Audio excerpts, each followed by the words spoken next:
colleagues, I welcome you to today's sitting. On Tuesday, 31st January 2023, Parliament passed the National Budget Framework Paper with proposals of a 49.98 trillion shillings budget for financial year 2023-2024. Colleagues, I now put the question that the majority report of the committee and minority report from the committee on the National Budget Framework Paper for financial years 2023-2024 to 2027-2028 be adopted. Those in favor say aye, and the contrary nay. The ayes have it.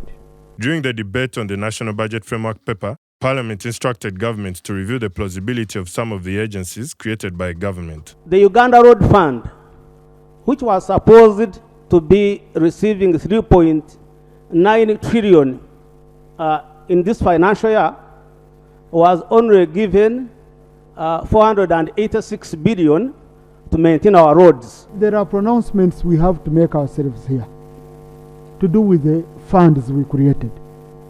For example, road fund, environmental fund, and all that. Section 21 of the road fund does not provide for excise duty. It provides for a levy on fuel. There's a difference between a levy on fuel and excise duty on fuel. Excise duty is collected under the Excise Duty Act.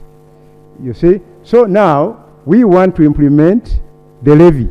In the same sitting, legislators expressed concern over the resurgence of cattle rustling in Caramoja that is threatening the reopening of schools in the region. They bound the houses, they abducted the women, they shot one of the gentlemen, and then around 10 people were beaten terribly. Now, the 18, from the 18, the 19, the 20th until the 27th, there has been an uprising of the cattle rustlers. As a ministry, we know of the resurgence, and we take every complaint about the cattle rustling very seriously. There is hope that we are going to surmount. The Deputy CDF was here and is here. We've taken note and we are going to handle this matter. On Wednesday, 1st February 2023, the Minister for Health, Honorable Jane Ruth Acheng, attributed the shortage of essential medicines and medical supplies in health facilities to lack of funds to enable national medical stores ensure timely product delivery. With specific reference to this financial year, 2022-2023, actual funds for the first quarter were not available to national medical stores until August 2022. In the second quarter, funds were not available until the first week of November 2022. We have advised NMS to adopt a quarterly resource planning and make use of the prepayments and advances functionality on IFMIS to promptly process supplies and other payments. During the sitting, the Deputy Speaker Thomas Tayebwa directed the Committee on Defense and Internal Affairs to investigate the alleged fraudulent operations of the Uganda Police SACCO, Exodus. At the 8th sitting of the annual general meeting of Exodus Cooperative Savings and Credit Society Limited, held on 31st day, March 2021 at Naguru, resolutions were made, including the following. 1, that the minimum monthly savings deductions for the other ranks, those are the ranks which are not officers, be at Uganda shilling 30,000 and 50,000 for senior officers. The Exodus SACCO is a member financed SACCO through voluntary monthly contribution. There's no conscription of membership. Exodus got members as a result that when the police constables, after their qualifications, we are opening up accounts. The condition that was given, number 1, was that you must join the SACCO, whether you want or not, and as the Kiswahili say, that order ya jeshi ni moja. I was in Navy, and the policeman approached me and told me, on top of compulsory deductions on pension, we have now the compulsory deduction on SACCOs. From his own wording, they are not allowed actually to withdraw money on it. According to him, only the top officers are the ones actually benefiting from that SACCO. Officers sent me messages. There is one who said, We don't have a general assembly, we have a general parade. They even fear talk. The percentage of contribution, as the tables show, relative to salary is higher in the lower ranks compared to the higher ranks, who have higher salaries and ideally, in percentage terms, could contribute higher.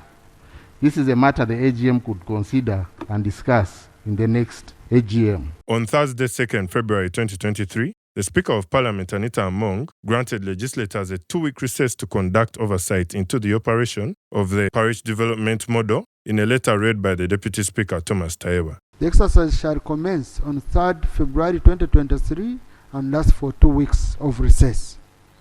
While exercising this oversight assignment, I expect the Honourable Members of Parliament to ask to be availed all the documents and correspondences relating to PDM. The Honourable Members shall form 18 clusters comprising of the 18 sub-regions in the country and ensure that each of the sub-regions will prepare and submit a report to the House on completion of the exercise. The terms of reference to guide you in this oversight activity will be 1, to determine the exact amount of approved funds that have been disbursed to the various parishes.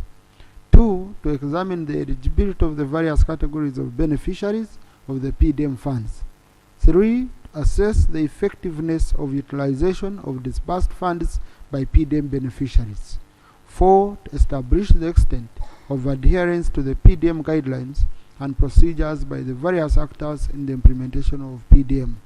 5, to examine any other matters incidental thereto and make recommendations for corrective action. Then, and report back to Parliament within 2 weeks. Anita Among, Speaker of Parliament. Also in the sitting, the Education Committee was tasked to review its findings from its report on the exorbitant fees charged by government-aided schools and report back to the House with a more comprehensive report. Due to salary disparities for science and arts teachers, schools had opted to top up salaries for their arts teachers as a motivation to enhance performance of the students. Government should fully meet its obligations as per Section 8 of the Education Act 2008. Section 57G of the law is just a provision that the minister may, if or she wishes, by statutory instrument, issue regulations regarding fees. The penalties provided under Section 51.12 are so weak that if a school raised fees to the tune of billions of shillings, the maximum penalty is 50 points. The minority report seeks to call for support from honorable colleagues in this House to support the amendment of the Education Act 2008 to fix the loopholes. You have a grant-aided school where government puts in money and pays 70% of the teachers, or even if it is 60%. They have capitation grant. They are charging over 2,350,000.